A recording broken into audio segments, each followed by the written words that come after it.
Hello दोस्तों। आज हम कक्षा 10वीं की गणित प्रारंभ करने जा रहे हैं, जिसमें पहला अध्याय है वास्तविक संख्या। पर ये चैप्टर शुरू करने से पहले हम कुछ बेसिक जानकारी समझेंगे, ठीक है ना। देखिए तो कुछ सामान्य जानकारी जो गणित में इस प्रकार है। फिर इसके बाद हम पहला अध्याय स्टार्ट करेंगे जो वास्तविक संख्याएं से संबंधित है, ठीक है। तो आइए हम इस अध्याय की कुछ सामान्य जानकारी लेते हैं। देखिए, पहला है प्राकृतिक संख्या, ठीक ना। तो अब ये समझना है कि प्राकृतिक संख्या क्या है, ठीक। तो प्राकृतिक संख्या ऐसी संख्याएं होती हैं जो एक से स्टार्ट होती हैं और अनंत तक चलती हैं, उन्हें हम प्राकृतिक संख्या कहते हैं। जैसे कि 1, 2, 3, 4, 5, 6, 7, 8, 9, 10 यानी अनंत तक चलती है। साधारण तरीका है ऐसी संख्याएं जिसे हम एक से स्टार्ट करते हैं उन्हें हम प्राकृतिक संख्या कहते हैं, ठीक ना। जिस प्रकार आपने गिनती में गिनी होंगी कि 1, 2, 3, 4, 5, 6, 7, 8, 9, 10, 11, 12, 13 यानी गिनते ही जाओ, अंत नहीं होता, यानी लगातार। ठीक इसी प्रकार दूसरा आता है पूर्ण संख्या। अब ये बताना है पूर्ण संख्या किसे कहते हैं। तो इसका सामान्य तरीका है पूर्ण, वैसे ही पढ़ने से मालूम हो रहा, पूर्ण यानी पूरा, ठीक ना। जैसे कि उदाहरण समझो, अभी मेरे पास एक पेन है, अब नहीं है, तो अब हम कहेंगे कि हमारे हाथ में क्या है, तो ये कहेंगे कुछ नहीं, 0, ठीक है ना। तो ठीक इसी प्रकार पूर्ण संख्या होता है, पूर्ण भी पूरा। तो पूर्ण संख्या किसे कहते, ऐसी संख्याएं जो 0 से स्टार्ट होती है उन्हें हम पूर्ण संख्या कहते हैं। मतलब जैसी प्राकृतिक संख्या थी ना, ये 1 से हो रही है, इसके पहले हमने 0 लगा दिया, तो 0, 1, 2, 3, 4, 5 यानी 0, 1, 2, 3, 4, 5, 6, 7, 8, 9, 10 यानी गिनते जाओ अनंत तक, ठीक है ना। तो यानी पूर्ण संख्या किसे कहते, ऐसी संख्या जो 0 से स्टार्ट होती है, ठीक है ना।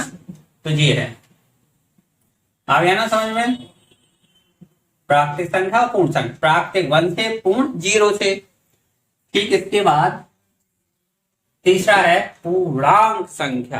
पूर्णांक संख्या, अब पूर्णांक संख्या में क्या होता है, ऐसी संख्याएं जो ऋणात्मक तथा धनात्मक संख्याओं से मिलकर बनी होती है उन्हें हम पूर्णांक संख्या कहते हैं। जैसा कि आपने देखा होगा संख्या रेखा पर ऐसा बना रहता है ना, 0, 1, 2, 3, 4, फिर रखा रहता है -1, -2, -3 यानी इसका भी अनंत, इसका भी, यानी धनात्मक और ऋणात्मक संख्याओं से मिलकर क्या बनती है, पूर्णांक संख्या, ठीक ना। तो इसमें क्या होता है, पूर्णांक में प्राकृतिक और पूर्ण संख्या तो मिलेगी, इसमें मिलेगी, साथ में माइनस वाली भी आ जाती है, तो क्या मिलकर बन जाता है पूर्णांक संख्या। तो ये कहां से होगी है, 0, 2, 3, 4 यानी अनंत तक, -1 मतलब -1, -2, -3, -4 मतलब 1, 2, 3, 4, 5, 6, -1, -2, -3, -4, 0 तो लिखा ही है।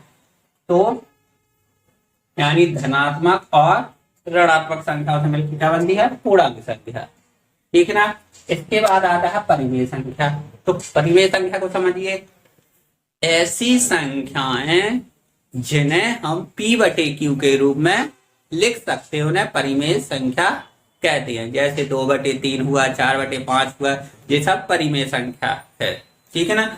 और यानी वो P बराबर 0 तो हो सकता है, लेकिन Q बराबर 0 नहीं हो सकता है। जैसे कि परिमेय संख्या, जैसे P बराबर में हमने 2 ले लिया, ठीक है ना, Q बराबर 3 ले लिया, तो इसे P/Q के रूप में लिखेंगे तो कैसे लिखते हैं, P/Q बराबर हो जाएगा 2/3, तो वही हो गया। ऐसी संख्या जिन्हें P/Q के रूप में लिख सकते हैं वो परिमेय संख्या होती हैं। जैसे हमने लिखा ए 2 है, तो ए भी परिमेय संख्या क्यों है? क्योंकि इसके नीचे एक रहता है। ठीक ना, आए समझ में? और हाँ, अगर हमने p बराबर क्या ले लिया 0 और q बराबर 2 ले लिया, तो इसको लिखेंगे 0/2। तो ए भी शून्य क्या है? परिमेय संख्या। ठीक ना, शून्य भी क्या है? परिमेय संख्या है। ठीक है, आया ना समझ में? ठीक है, अब आता है इसका अपरिमेय संख्या। अपरिमेय संख्या, अपरिमेय संख्या क्या कहलाती है? ऐसी संख्या जिन्हें हम p/q के रूप में नहीं लिख सकते हैं, उन्हें क्या कहते हैं? अपरिमेय संख्या। जिन्हें हम p/q के रूप में नहीं लिख सकते हैं, ये p/q के रूप में लिखी, जिनको हम नहीं लिखेंगे उन्हें हम p/q के रूप में नहीं बोल सकते। जैसे कि ये मैंने लिखा 3, तो ये अपरिमेय संख्या है। जे भी लिखा, ए भी अपरिमेय संख्या है। 7 है, तो जे भी अपरिमेय संख्या। और हाँ, पाई लिखा, तो ए भी अपरिमेय संख्या है। ठीक है ना, आया समझ में? इसी प्रकार अगर कोई संख्या इस प्रकार दी है 3, 2, 4, ठीक है, 5, 3 यानी अनंत तक, वो कटती नहीं है, जिसका चलता जाता है, तो ये भी क्या है? अपरिमेय संख्या है। आया ना समझ में? अब आता है आपका वास्तविक संख्या। वास्तविक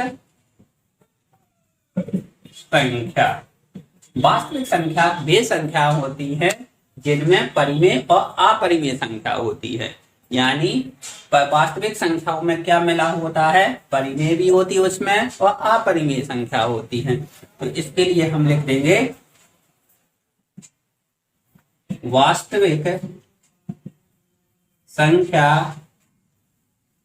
वे संख्या होती हैं जो परिमेय तथा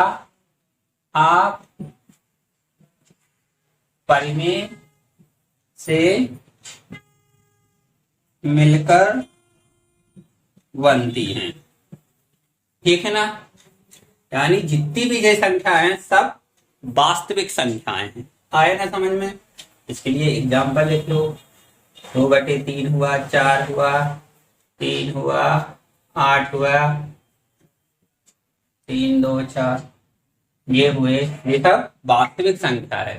ठीक ना, -3 ले लिया, -4 ले लिया, ये सब वास्तविक संख्याएं हैं। ठीक है, और हाँ, ये होता है। इसके बाद हम चलते हैं अपनी वास्तविक संख्या यानी कक्षा 10 की गणित अध्याय 1, जिसमें पहला चैप्टर है वास्तविक संख्या, जिसमें पहला क्वेश्चन यूक्लिड विभाजन प्रमेय द्वारा दिया हुआ है, वो हम आगे की वीडियो में सॉल्व करेंगे। लेकिन इससे पहले आपको ये संपूर्ण जानकारी होनी चाहिए थी, इसलिए मैंने ये आपको सब बता दिया है जो इससे संबंधित है आगे के चैप्टर से। ठीक ना, थैंक यू, धन्यवाद।